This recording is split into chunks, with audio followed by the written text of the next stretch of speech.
ஒரு சிறிய கிராமத்தில் அரண் என்ற ஒரு சிறுவன் வசித்து வந்தான். அரண் புத்திசாலி, வேகமானவன், வார்த்தைகளில் கூர்மையானவன். ஒரு நாள் கிராமப் பள்ளியில் மற்றொரு சிறுவன் எல்லோர் முன்னிலையிலும் ஆரனை கேலி செய்தான்.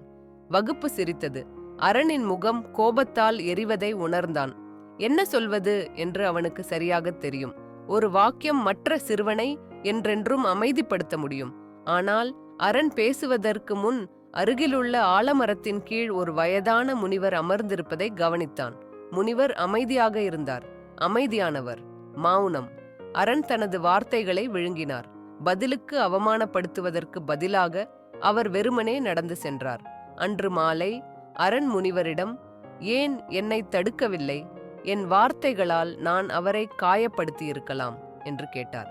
முனிவர் சிரித்துக்கொண்டே, ஏனென்றால் நீங்கள் ஏற்கனவே வெற்றி பெற்றீர்கள் என்றார்.